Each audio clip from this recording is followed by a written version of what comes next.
My mic was muted. Sorry about that. Anyway, hello, everyone. It's your girl, Gabrielle. This is Hot Topics. Welcome to the show. If you are new to the show, let me tell you what we're about. So, this is the web series where we like to have those deep discussions about things that people don't really say out loud or it's not publicized or it's you talk about it, but it's at the kitchen table or inside your house or in small groups. So, what we're going to do, we're going to take those conversations and we are going to put it out there for the world to see. And this is the web series to do that. So, when you see hot topics, you might think, oh, celebrity gossip. This ain't no celebrity gossip. This is real talk, a real conversation. This is what this web series is all about. So, we like to focus on certain topics. We like to focus on things in mental health, physical health, employment, finance, education, personal relationships, social relationships. We had a topic about divorce. We had a topic about being a child of divorce. We had a topic about financial literacy, right? Check out our video library and to see all those episodes that we talked about. But while we do have a narrow scope, we believe that any topic is an educational tool, and the life stories and the educational tips that our guests like to share, or they have to share rather, all of that will be used to educate you. I hope that makes sense. But with that said, let's get right to it. So, the topic for today is abilities and beyond. So, what does that mean? That means we are going to talk about children with disabilities and how we can put them in the workforce, right? So, your child may have a disability, that doesn't mean that it is a disability. It means that you are still able to fulfill those daily tasks. You're, they're still able to make a daily living and to live a daily life, pretty much. So we want to show you that just because your child has a disability or you yourself may have a disability, that doesn't mean that you are unable. Sorry, I'm trying to be cute. I can't think of it. But you know what I'm trying to say. So, this, if you have children with disabilities or if you have one, this episode is for you. And I have a guest with me who is going to join me on the hot seat. Her name is Dr. Dawn Menge, and I can't wait to tell you about her. So, I'm just going to get right to it. Oh, and quick note, if you are watching this in real time with us, if you are watching this live, please leave a comment in the chat if you have a question for our guest, or if you have a comment, please leave it in the chat and we will put it up on the screen and we will address it for you. If you're watching this on the replay, that's okay. Leave your comments, questions in the chat anyway. We may be able to get to it. All right, quick note over. All right, so let's get to the guest. Who is Dr. Dawn Menge? Let me tell you who she is. So, Dr. Dawn Menge has won 70 international awards as the published author of the Queen Vernita's educational series and Dragon's Breath, including the Special Recognition Champion Award from Conquering Disabilities with Film, Best Written Word from Miracle Makers Film, Hollywood Dreams Film, and International Author Boss Award from Power Conversations magazine. Her published works also include the 6 federal individual education plan goals and the effectiveness of their implementation in preparing for transition. Dr. Dawn Menge has a PhD in education. She specializes in curriculum and instruction. She also holds a master's and a clear credential in moderate and severe disabilities and a bachelor's degree in human development. Dr. Dawn Menge has been teaching students with severe cognitive delays for over 20 years and mentors and lectures graduate students. Dr. Menge is the mother of three and the grandmother of six beautiful grandchildren. That is awesome. All right, so I'm going to bring her to the stage right now. Hi, Dr. Menge. How are you doing today? I'm fine. How are you? Good, good, good. So we're gonna get right into it. I am looking forward to hearing what you have to say about this topic. You have a lot of background in this, so Yes. I definitely want to get your um, get your point of view, and I want to pick your brain. And so, children. Well, let's start with this. So, you have experience with um, working with children with disabilities. Can you go into what types of disabilities? How old are they? Just just give us the deets. Uh, I've been teaching, and I started as an assistant in an elementary classroom. And so I've been teaching for over 20 years. I've actually taught junior high, high school, and our students stay until their 22nd birthday. So we actually have adult centers, and mine was in a storefront in the town. So I have experience, and I also subbed in a preschool for a week, which is a lot of fun. We did a lot of bubbles. But so I have experience with all age groups for disabilities. My dissertation was written on the federal standard goals that we use for transitioning, which teaches community skills, life skills, and how to ride the city bus, how to work, and how to be as independent as possible. So that's what we're really going to focus on in this conversation. We're going to have a couple. So some of the information is going to overlap because it overlaps. And so we're just going to dive into it and see where it takes us. Awesome. So let's dive right into it. So let's throw out some. Let's throw. Well, I'll just ask you, and you'll say. Okay. So which disabilities have you come across in your career? Our students have severe cognitive delays. So they would be under 70 cognitively. And I've had all disabilities, I'm sure at this point. We have visual impairments, hearing impairments, cerebral palsy. We have autism, Down syndrome. I just can't even think of all of them at this point. You know, every seizure disorders, every disability, you know, they sometimes they have a combination of disabilities. They might have autism and a seizure disorder. They could be visually impaired. And of course, there's different degrees from that, from being legally blind to different kinds of visions that they might have. It changes per child, and our classrooms are specialized classrooms within districts. So I work for the county schools, and we work within each school district within the whole San Bernardino County. So we work from wherever San Bernardino County is. We could work from Needles to Big Bear, to Ontario and to Redlands. And so it encompasses a huge, we even have classrooms in Toronto, which is, if you live in California, that's quite a ways from where we are. I'm actually in Wrightwood, and I work in Victorville. So usually we have one or two. Right now we have 4 classrooms on my site. So because we have influx of children with disabilities. So it really varies per district, per site, per classroom, per state, what we are doing with our students. Different states have different philosophies about our population, but the federal goals are federal goals. So they are to be held by all of the states and followed.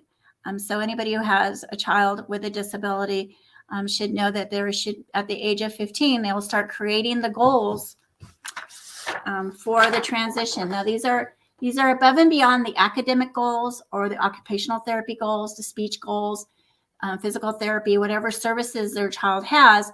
These are the transition goals which teach the child independence and work skills. It's based on, there's one that's training or education, and the teacher and the team would pick, what category that goal is in. And then there's employment, and there is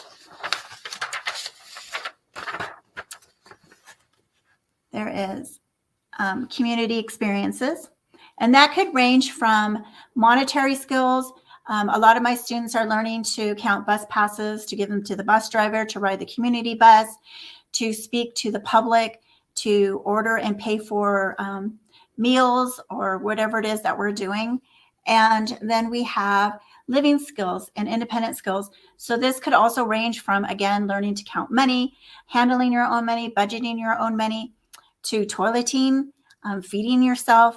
It depends on the cognitive ability and the physical ability of the child and the goals. And the team creates the goals. So the parent is highly involved in the educational process of their child. And what is that called? What you just held up? These are the federal transition goals. Okay. And where does one get that?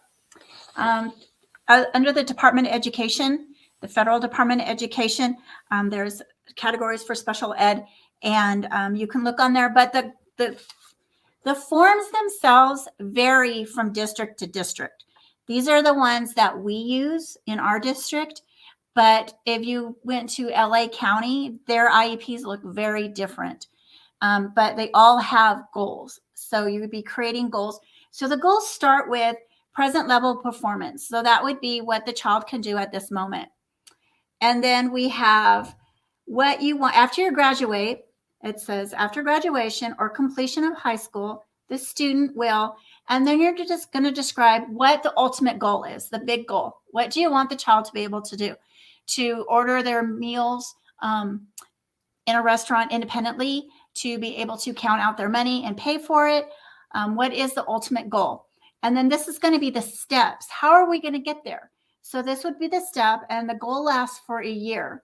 So a child has an IEP every single year, and it's a legal document. So when everybody signs this, everyone's legally bound to do this. And this is what we're working on. And it talks about how you gauge it, if it's an observation, if you're testing, who's helping, the assistants, maybe the speech therapist. You have a goal together with the occupational therapist. There's all sorts of different ways you can combine services so that you're all working collaboratively. If the parent is providing or participating, this is also mentioned in the goal. And so you can always get these, you can get the guidelines off of the federal site, and I can give you the link for that too if you'd like it. Awesome. I would please send that to me. Okay. So basically it's different for every district, but essentially the content is the same. Right. The forms are different, but the actual having the goals starting at 15 and above are mandatory by the federal government. So, and this is above and beyond the academic goals or the speech goals, occupational goals, the services goals, but they can all be combined. Like if I had a goal where my speech therapist would also be involved, then they would also be on there. So some of the goals are combined. So what about under 15? Is it optional?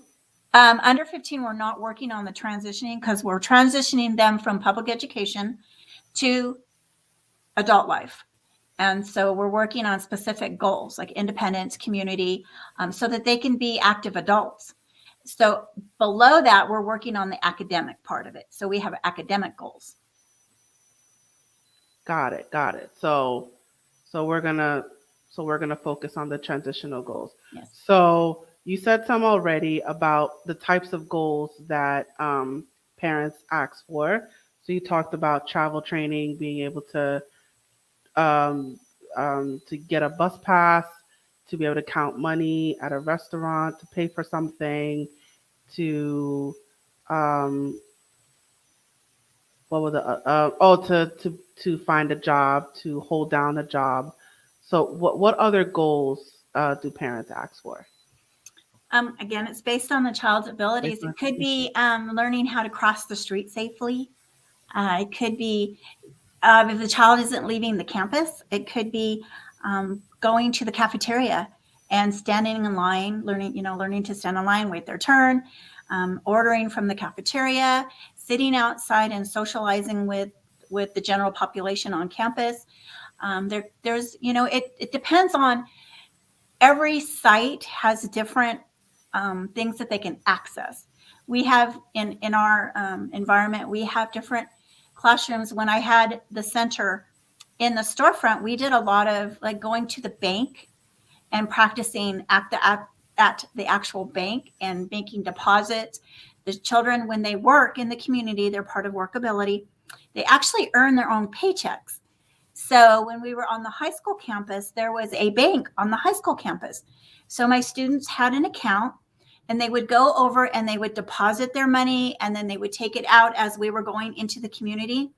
We also had a business, and some of our classes in the high desert have businesses, and we made Christmas trees out of hangers and we put Christmas lights on them and garland and we sold them. We made toll painting, we recycled, and we used that money and the students helped budget to go. We went all over the place. We did lots of activities in the community, and my students actually earned all of their own money, and we went swimming with the dolphins in SeaWorld. And it was a great educational lesson for them in earning how much money we needed. We made one of those big thermometers and we added it all up, and it took us a year to earn the money. But the parents all came, and it was a wonderful experience and everybody loved it. So was there a teaching moment in that? A teaching moment. Yeah, or an Um, educational component to that?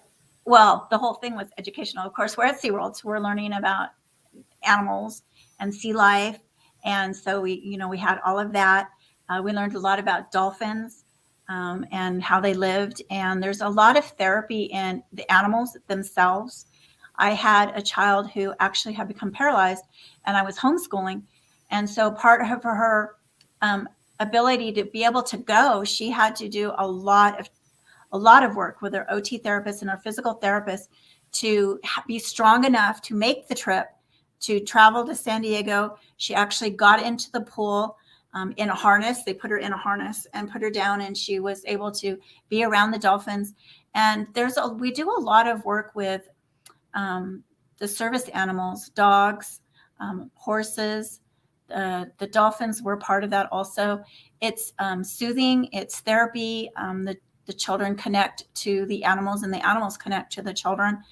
So it really helps them stay calm. And of course, everybody needs to learn about sea life and marine life and conservation. And so there was a lot. And of course, we had earning their own money, budgeting their money, all of that. So it's exposing them to different things of society Oh, yeah. and not being stuck in one place, but actually taking them out there in the world and seeing different parts of the world and experiencing for themselves what's out there. And for the parents too, I was very lucky. I had the same students for the whole entire time. I started in the elementary and we all stayed together until the adult center, and they actually graduated or moved away. And so I had a really good bond with the families, and we were able to do a lot of things. We had a ski program, and that's something else. I grew up in a very small mountain community, and we were able to go skiing as part of our educational day. That we would close the school and we would all go up to the ski hill, which was only like 4 miles away, and we would it was part of our PE. And the parents that I had, their siblings were going skiing because we live in the mountains, but they didn't realize that their disabled child, could also do this. So I contacted the local ski resort, and they had an actual program for our students, and I got a grant. And so we went 4 years, and every child in my classroom had the opportunity to go. So I had some teenagers that were learning to snowboard, and then I had some other, and they actually were in our local newspaper. And so the other ones, this little girl has Down syndrome, and she was skiing, and so they used the reins, and the ski instructor is guiding her with the reins. This little girl is visually impaired, and she loved skiing, and she got a lot of guidance from them. And then this little girl, she has Down syndrome, and she loved it.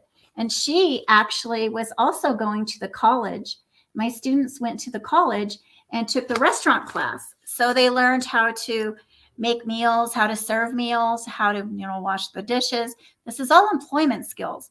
They all had food handlers cards. And so to give our children these opportunities in the same sense that we're giving the regular population the same opportunities, there's no difference. They're children who deserve the same opportunities, the same experiences that every child is able to have. They just need a little bit of extra help sometimes, some guidance, some extra skills, but they need the same experiences that all of our children need. So taking our children to SeaWorld to learn about the sea animals and to go swimming with the dolphins is giving them the same experience you're giving a kindergarten class when you're taking them. It's the same thing. And sometimes we forget that our students they're people, they're children first who have some kind of disability. They're not the disability and then a child. So, every person who either is working with our students or has a child who has a disability, they want to be treated the same as everybody does. I remember when we were in the elementary school, we would take our students down to the playground and they would play, with the general population. And the proctor would give the children these extra, cards that they would get for being good on the playground, but they would get cards for playing with the special children. And I had a little boy, and he loved going out there, and he was visually impaired, and he would come over and get in line and get his ticket for playing with the special child. He did not know that he was the special child. And we forget that the person that has the disability doesn't see themselves that way. They see themselves as they are living their lives. And we have to remember that. We want to treat the children who are special as the children in the general population. Yeah, they're children. They need a little help, whatever the help is. They need help walking. They may need help seeing. They might have a seizure disorder. They might have some health impairments. Whatever it is they need, but they're children. And we have to, the parents too, if I have parents who are listening, the school, they're there to help you. They're there to support you. They're not there to make your life harder. They're not there to not provide for your child. If you feel that they aren't, then you go to the administration. We have SELPAs. There are places you can go where you can get more help or guidance in the educational process of your child. If you're in a meeting, and the meetings can be incredibly overwhelming, there could be 15 people there, and you have all of the different experts talking about your child, but it's your child, so you are the expert on your child. And if your child's doing something at home and you don't want to let us know, we need to know. Sometimes we have behaviors in the classroom and we don't know what the antecedent is, which is why it's happening. We can't figure it out. And then a parent will be talking, and then after a while they'll disclose, well, this happens or that happens. Oh, okay, well, that explains what's going on in the classroom. And now we can guide the behavior and come up with a better solution to prevent this. And then it works both ways. If we're working at home or at school, it goes back into the home too, and vice versa. If you support the classroom at home, then the classroom can support you. It's just like regular ed. We all need to support each other and work together. But don't go into a meeting thinking that the school staff or the experts, the psychologist or whatever, are there to overwhelm you or to maybe make you feel like you don't understand. If you don't understand, you stop the meeting. You have the right to stop the meeting at any time and say, I don't want to do this. I want to think about this. I want to go talk to someone else. And you can invite anybody you want to those meetings. It's your meeting. And you don't have to ask. You say, this is who I'm bringing. You can bring grandma and grandpa. And in fact, if they spend a lot of time with the child, the grandparents or an aunt or an uncle, it's good to have them at the meeting because now we know what what their experiences are with the child and what's going on. We're there to help, and you need to have open communication with your teacher. Absolutely, absolutely. And I think you're talking about, I think the term is called echo mapping, where you're bringing in all the involved parties with the child, and you're bringing them all into the same educational space, because all these parties, all these different people are invested in Yes. the educational welfare of the child. So it's not just you, the parent, but it's you, the parent, and grandma and grandpa, and all the teachers and brother and sister. You're There's a involving lot of people involved. everybody. There's a lot Everybody. of people involved. So, and we all need to know, we all need information. Like, if something's going on in the classroom and I'm just like, I don't know what's going on. Like, why is this going on? And I mention it to the parent and they're like, oh, well, this and this. And I'm like, oh, okay. If a grandparent dies or somebody's sick, you know, we need to know that because the child is going to be reacting to that in the classroom. And we can help. We can help the family. Also, we have something called Inland Regional Center. And it's an outside resource who comes into the home and they bring behavior specialists. They have academic specialists. They do something called respite care, which means they go into the home and stay with the child so the parents can go out and do what they need to do, go shopping, go to dinner, whatever it is that their needs are. They have other children that they need to go to games or whatever they need to do. The respite care is there. So always apply for those extra resources and then start working on like Social Security and be aware that when a child leaves us at 22, which is what we are working towards, there are places for them to go. There are programs. So the higher we can build the child inside the classroom, more independence, the more ability they are to assemble things. They can get a job. We have a warehouse where the children work. Well, they're adults at the point, and they assemble things all day, and they earn a paycheck. So they're earning their own money, and it's a job. So if they don't come to work, if they aren't doing their job, if they're goofing around or whatever, they don't get to stay there. So we have to teach them to follow directions, to stay on task, to be polite, and all of that. And we need to teach them at home also. We can't make excuses for their behavior. Oh, well, they have this. No, we need to find out why they're reacting, why they're having a behavior, and then try to teach them to self-monitor their behaviors. So you need to teach them to monitor their own needs, which would be the ultimate goal. But they range from just day programs where a child in a wheelchair would go and socialize all day with other people his age. And they have art programs and photography programs and gardening programs. And they go out in the community and they walk and they go to the movies and they go bowling. And, they have this life that's out there for them. They don't need to just stay home. And so we have to remember that and seek those sources out.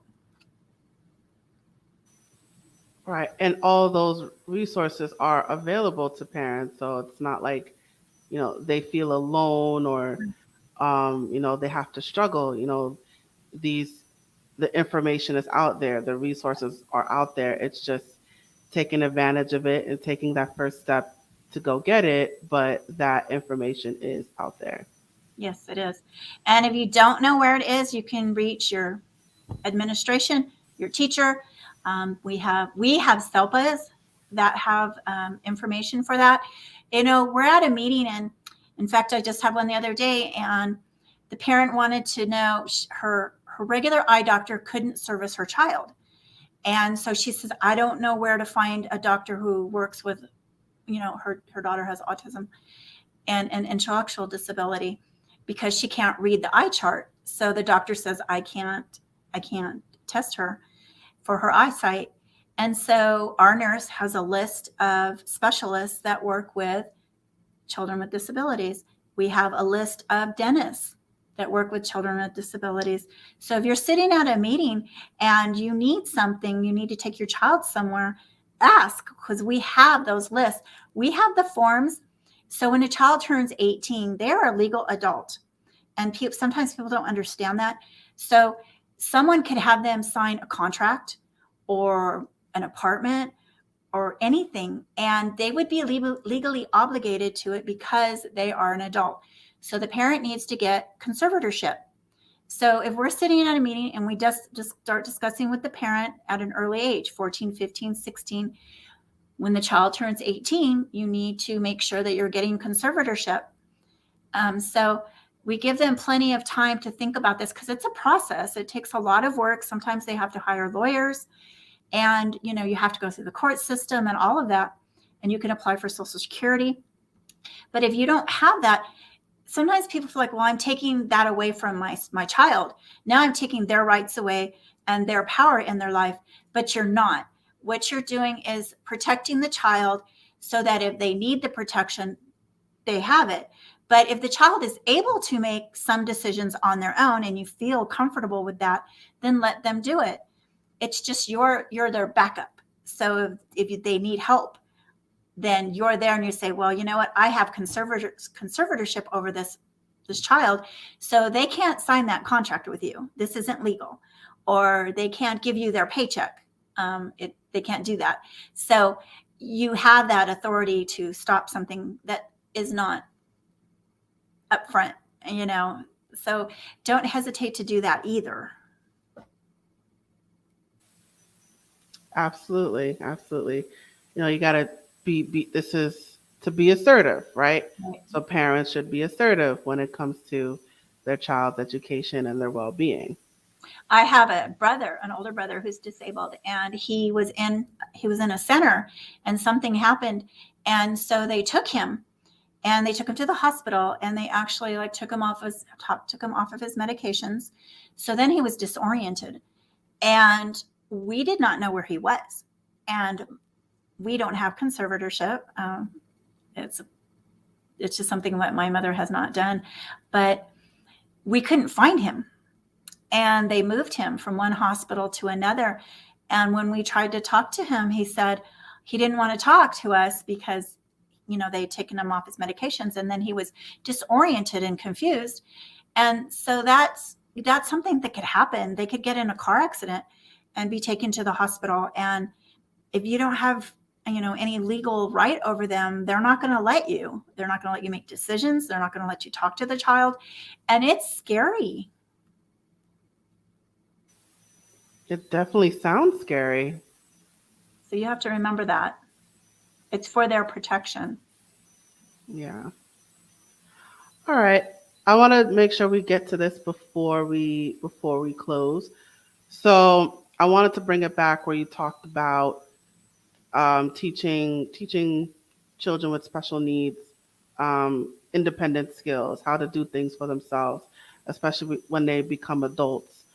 Um, so in the preliminary interview, we were talking about employability and work skills. So I wanted to have you go into that more in terms of, I mean, yes, it does depend on the child, but Yes. go into how does that begin? So how do you teach workability and employability, and how does all that work? Well, we sign them up for the workability where they get paid, and then they go out during the day with my assistants. My class goes to CVS and works one day, and then they go to Walgreens. And they start that at the age of 16. They're able to go. And they have a timesheet. They have to follow directions. And I also have the True Value up here in my little town, who supported us for must be 14 years, and they give us things to do in the classroom because now I'm 40 miles from them. But they last year they gave us ski hats. And my student is using this gun to put the tags, the price tags on the ski hat. He must have done over 300 of them. And so he's getting paid by Workability to do this. He's learning a skill. And then they give us a movie pass.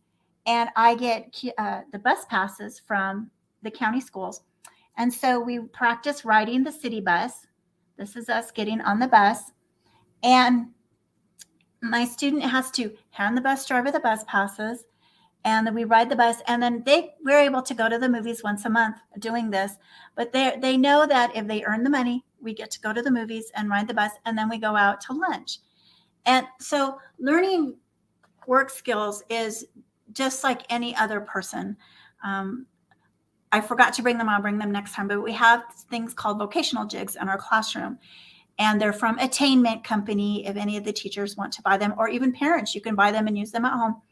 And they have kits where you learn how to put things together. You learn how to sort by color, by shape. You learn how to put things together by counting. And they go from 1 step to 7 steps. So we start out with the 1 step where they're just like putting in or maybe putting the top on something. And then we go all the way up to 7 steps, which could be a sprinkler. We have one that I can't even put together. It's got like 8 pieces and it's actually really hard, but I'll bring that one too. But we learn to do that in the classroom, and then they practice going from maybe taking an hour to do the jig, which could have 30 of them, to 45 minutes to 30 minutes to 15 minutes, so that if you can sit, the child can sit and independently work, complete the jig, and the child then is able to work in like an assembly line.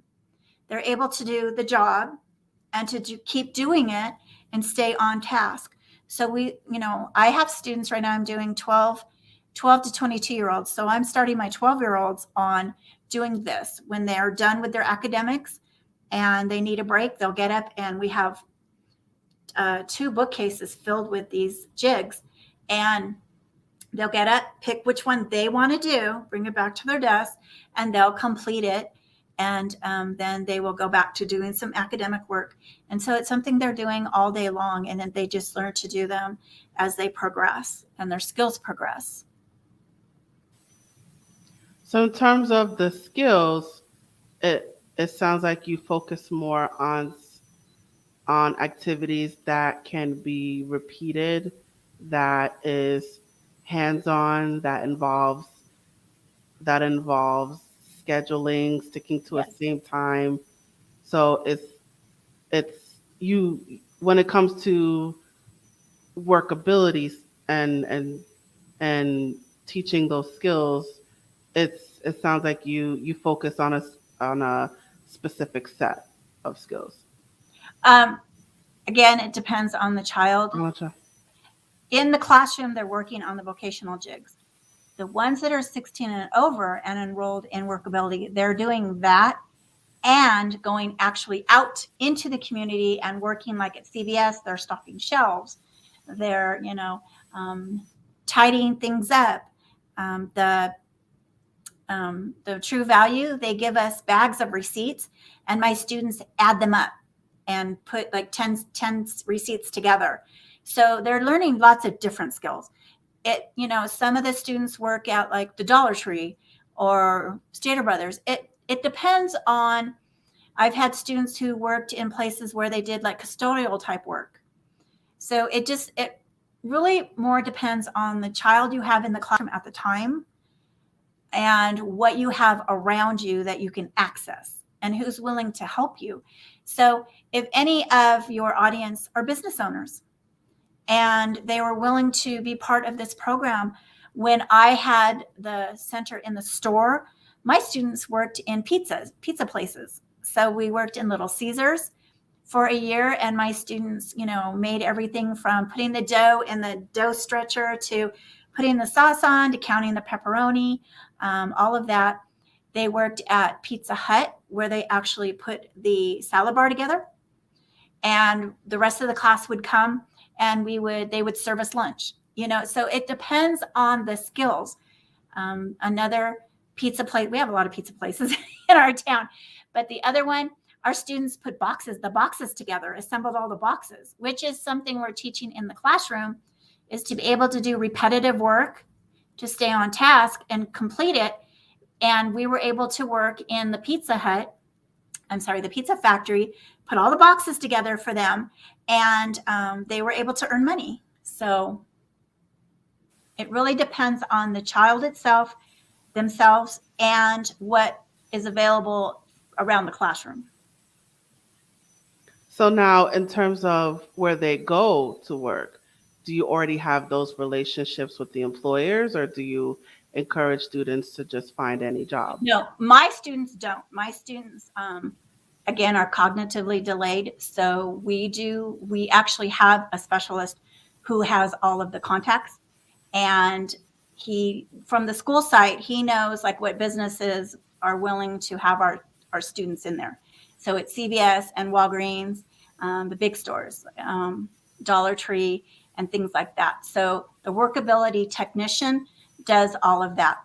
When I was in my smaller community, we did the contacts, because it was a smaller community, and it was actually, we knew everyone. So we did the contacts, and we did most of that kind of groundwork.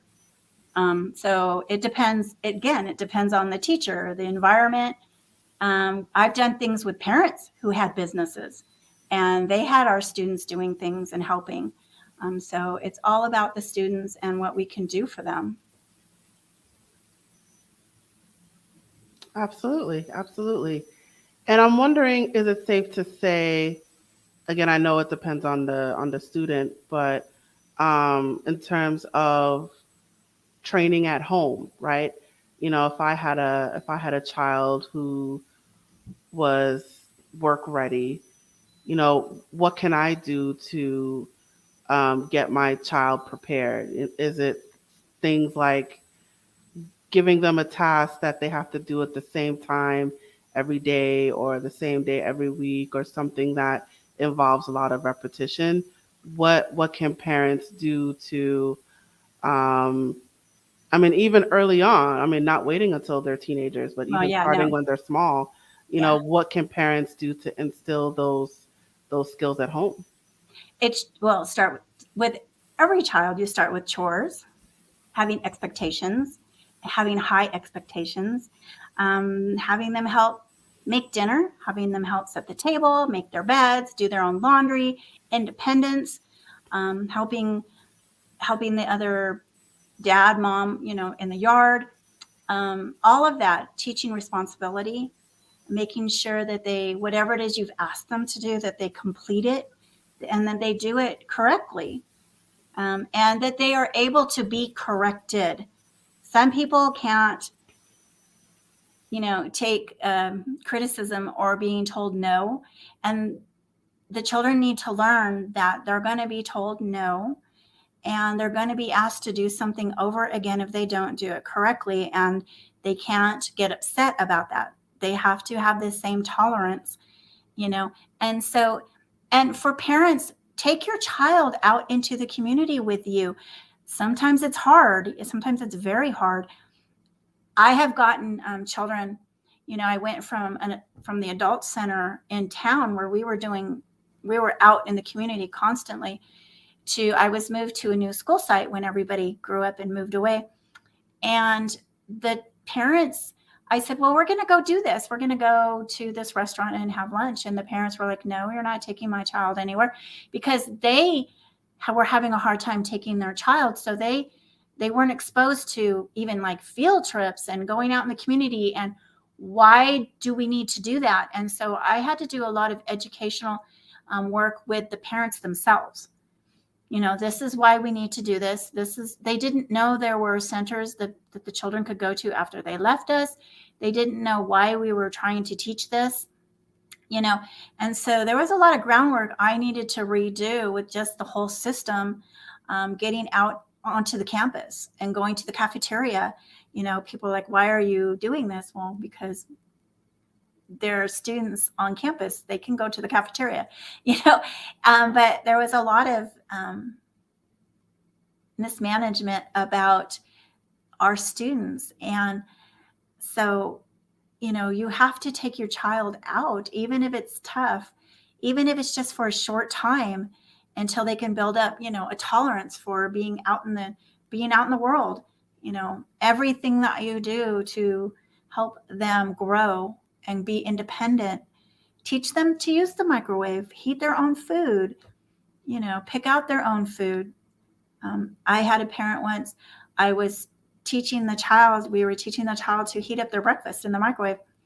And here I thought this was a wonderful thing. Look, they can heat up their own stuff. And the parent kept telling me, no, he can't do that. And I'm like, yes, he can. Watch him do it. And she didn't want him doing it. I didn't understand that. And she actually took him out of my class because I was teaching him independence. So you have to view the child as someone who is capable of making some decisions on their own. Like, and that's pretty common. Like, you'll have those helicopter parents that want to do Yeah. everything for their child, or, they feel that, oh, they can't do it because they have a disability, so I have to do everything for them. But we're saying no. Like, No. yes, you'll have to put in the extra work, but but they can do things for themselves. And safety is something that sometimes we don't teach this our students. They're used to hugging everybody, and no, it's not okay. You can't hug everybody. Everybody's not a safe person to do that with. And so when they come into the classroom, we teach handshaking. We shake hands, and you only hug your circle, your inner circle, your family, your whomever it is that you can hug. Especially for Down syndrome children, they tend to do that, and we have to teach them safety and self-preservation. Just because someone is your teacher or somebody you're employed by doesn't necessarily mean they're a safe person. And we need to teach our children the same safety rules we teach our regular education students, to have warnings, to talk to people if they don't like what's going on, if something is making them uncomfortable. They need to be able to voice that in some way, even if they're not verbal. So safety is a big thing we need to teach our children. Absolutely, absolutely. All right, so time is getting away from us. So if I wanted to ask if you have any words of wisdom or final advice that you'd like to share. For me, for the parents, it's, when seek your educator out, and it could be the teacher, the administrator, the psychologist, the OT therapist, the speech therapist. Seek them out, talk to them, talk about your child. We're all a team, and we need to be a team. And don't be intimidated by a huge meeting. Make sure that your voice is being heard. Thank you so much for that. And let's get to your promo. I'm going to put up your banner. All right. So, you guys, Dr. Menge, she is all over social media. You can follow her on Instagram, Facebook, and Twitter. So, definitely check her out on social media. And if you would like to learn more about her services, she has a website. You can go to www.drdawnmenge.com. So, I encourage you to follow her on social media and go to her website to learn more about her services. And if you can briefly talk about your services, Dr. Menge, briefly tell us about your business. I have an educational series that I actually started while I was getting my credential. And there's 13 in the series now, and I've won 70 awards. But it's based on my actual adventures of my life, my family, my friends. I have my students in my books, which we'll talk about on another episode.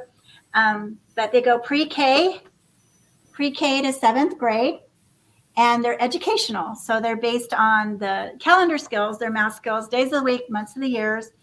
And this one is on camping. It's pre-K to 1st grade. And it has sandcastle making and kite flying and fishing. And it's about getting out and having adventures, an ostrich farm. And I have one that's on astronomy. I wrote this with my brother. And this one has some disabilities in it. And this is actually my friend's son who has cerebral palsy. And this is my brother. My brother's an astronomer, so he wrote the book with me. And he wanted the bunny slippers and the crazy hair, but he's teaching Jake, who has cerebral palsy, about the universe. And so all of my books are highly educational, and they're all based on rote learning. They have the same format, so they're great for children who have learning disabilities, anyone, any age level that's learning English as a second language. And it has just lots of fun facts in it. Absolutely. And speaking of books, so all those are books that you wrote, right? You Yes. wrote or co-wrote. Yes. That's all your library. Yes. And can people purchase those books for themselves? They're on Amazon. My publisher is Rushmore Press. They're on Barnes and Noble. All you have to do is either Google my name or Google Queen Vernita's Visitors, and you can find them anywhere. I also have one that's not part of the series. It's called Dragon's Breath. It's pre-K to first grade.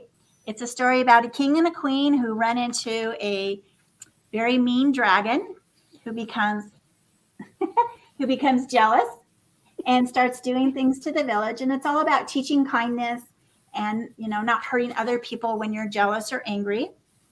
And so it's actually quite popular all over the world. And I've had a lot of fun writing it. All right. So you guys heard that? You can pick up her books on Amazon, Barnes and Noble, and Rushmore Press. So just Google her name, Dr. Dawn Menge, and the books are on your website, I assume. Yeah, it's not updated, so I don't have all. I published 6 in the last couple of years, so I don't have all of those new ones on there. But if you're not sure what grade level, because they are pre-K to I go all the way to 7th grade, just send me a note and let me know about the child, and I will let you know which books would be appropriate. I have some on Alaska, New Orleans, 2 on Hawaii, Baja, Mexico. I have one on a train ride from Williams, Arizona to the Grand Canyon, and we went on the Polar Express. So there's lots and lots of different subjects. Awesome. So wherever books are sold, pretty much, yes, you can go ahead and buy those books. All over the world. All over the world. Yes, all over the world, wherever you are. I got a book review on this one from someone in India. They purchased my book and left me a book review. So they're all over the world. Awesome. All right, there you have it. So wherever you are, all over the world, there's no excuse. Get out there and get those books. All right, Dr. Menge, thank you so much for joining me today. Thank you for having me. Yeah. All right, I'm going to put you backstage now. And it is just you and me, guys. So let me get my banner. Where's my banner? There's my banner. Okay. I just realized the yellow banner is clashing with the yellow dress. So, all right. But anywho, we have reached the conclusion of our episode. Thank you so much for joining us today. Wherever you are watching this episode right this second, please follow us. Follow, subscribe, like, whatever the button is, press it. Press the button. Stay in touch with us, please, wherever you are watching this on social media. And check out our video library for more videos and clips. So please check out our other episodes wherever you are. And while you're at it, let us know what you thought about this episode by leaving a comment in the comment section below or in the comment thread. And as a reminder, we are a Step Ahead Tutoring Services. So if you would like to learn more about our tutoring services, our workshops, or anything that we have to offer, you can visit us online. Our website is scrolling below, but I will just repeat it. It is www.astepaheadtutoringservices.com. You could also reach out to us on social media, all of which is scrolling below. And we have an email list and a texting list, and I encourage you to sign up for both. Either or both. Stay in touch with us. We'll let you know about our discounts, any special offers and promotions. So definitely sign up for our email list and texting list, which is also scrolling below on your screen. And let me just get this final message before we officially close. Hey there, have you heard of us? We're a small team of tutors here at A Step Ahead Tutoring Services. We believe that education and information should be accessible to everyone, regardless of income, race, or creed. We're dedicated to making this happen, but we need your help. Please consider making a donation to our company. No amount is too small. Your donation will allow us tutors to remain employed, offer free and low-cost services, put on productions like this web series, and reach out to families nationwide. With your help, we can tackle the academic challenges of our students and the emotional, mental, and behavioral changes that result from these challenges. As a bonus, we can improve our communities in the process. Support us today. Note: we're a for-profit company. We're not a charity. Your donation may not be tax deductible. Please consult a tax professional.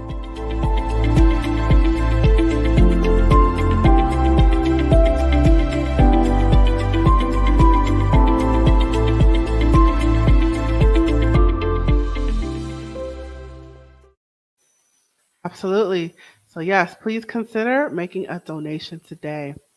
And thank you so much for joining us today. I had an amazing time. I hope you had an amazing time too. I look forward to seeing you at the next episode. So now I am signing off. Thank you for coming.